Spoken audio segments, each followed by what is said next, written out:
Okay, so today we're diving into a new blueprint for community transformation. It's a really powerful idea. But, before we get into the how, we've got to understand the why. We have to really get a handle on the scale of the problem this whole thing is trying to solve. Let's start with a number. Just a number that honestly should stop you in your tracks. 1 in 3. In Marietta, Georgia, that simple statistic pulls back the curtain on a hidden crisis that young Black men are facing every single day. So what does that mean, 1 in 3? Well, a study found that 1 out of every 3 young Black men in Georgia's underserved communities has actually reported thinking about suicide. I mean, let that sink in. This isn't just a statistic on a page, it's a silent epidemic, and it's screaming for a totally new way of thinking. And layered on top of that, you've got this. 12.7% of the community is living in poverty. Now, that's not just some abstract economic number, right?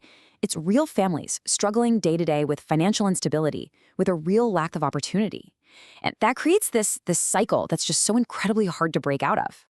And then there's the systemic barrier. The tough reality is that a Black boy has a much, much higher chance of ending up in prison in his lifetime compared to a white kid.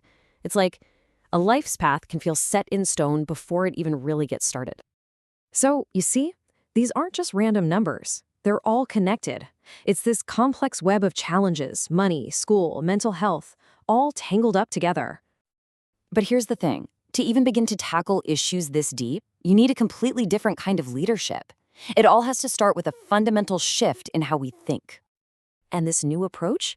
It kicks off with the core idea that totally reframes what leadership even is. It boils it down to a choice between two very different mindsets. Are you building a kingdom, or are you building a castle? Think about it like this. A castle is all about you. It's got high walls, it's for your protection, your success. But a kingdom is for everyone. It's about building a legacy, about empowering the entire community. So castle leadership is all about me, while kingdom leadership is all about we. So how do you build a kingdom? Well, this whole philosophy rests on a super simple but really powerful framework. Be, know, and do. The idea is that real leadership doesn't start with action, it flows from the inside out. It begins with who you are, your character. That informs what you know, your wisdom. And only then does that drive what you do. This old proverb from King Solomon just nails that first step, the be part. The man who governs his own mind soon governs all things under heaven.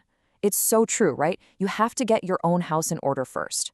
Before you can even think about leading other people, you have to be able to lead yourself. Master your own mind, and then, and only then, can you really start to change the world around you.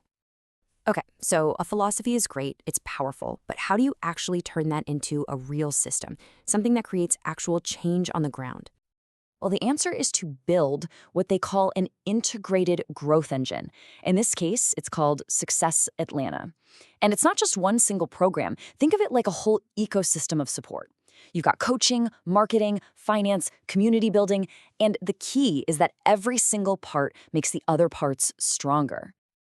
And what's really cool is what's powering it all. At the very center of this system is some innovative AI. You can think of it like the system's brain or central nervous system. It's what makes all the smart connections and keeps everything running efficiently. And look, this isn't just tech for the sake of tech. It's about making the entire network smarter and way more responsive to what the community actually needs. All right, so we've got the big idea, the philosophy, and we've got the system. But the real question is, how does this actually work in the real world? Let's connect it back to those problems we talked about at the very beginning. Okay, first up, financial literacy, or really the lack of it. It's a huge problem. When young people don't get taught how money works, it just keeps that cycle of poverty going and going. So, the solution? A program called Operation Financial Leader. And forget boring lectures. This thing uses gamification to teach these super important financial skills. They turn things like budgeting and investing into missions and community challenges. It completely flips the script and makes learning about money actually engaging, even fun, and totally empowering. Next, let's talk about that silent crisis, mental health. This quote really says it all. The stigma, especially in the Black community, and the lack of therapists who get the culture, it creates this giant wall that stops so many people from even trying to get help. So what's the answer? It's all about creating safe spaces. Using empathy to break down those walls. It means building real partnerships with therapists who are culturally competent, who actually understand the community's unique experiences. The goal is to make it feel safe and make it feel okay to ask for support. And finally, there's the problem of role models, or the lack of them. When young men don't have positive role models to look up to, it leaves this huge void. It makes it so much harder for them to even imagine a path to success for themselves. The solution here is direct action. Building structured mentoring programs that connect these young men with established leaders right there in their own community. These mentors provide support, they build trust, and most importantly, they become a living, breathing blueprint for what success can look like. It's all about making that success feel real and feel attainable. See, all of these solutions, they're not just about putting out fires. They're designed to build something that lasts, a real legacy. And this whole way of thinking is guided by a powerful idea from leadership expert John C. Maxwell. He says, to add growth, lead followers. To multiply, add leaders. Now that might sound simple, but that difference is everything. It's about shifting your goal from just adding to your numbers to multiplying your impact. It's the difference between addition and multiplication, right? It's not just about getting more followers. It's about intentionally developing a whole new generation of leaders who can then go on and develop even more leaders. That is how you create change that doesn't just fizzle out, it sustains itself. It grows exponentially. And that leaves us with one final thought, bringing it all back to the beginning. A real legacy isn't about what you build for yourself. It's about what you build for the people who come after you. It was never about the castle. It was always about the kingdom.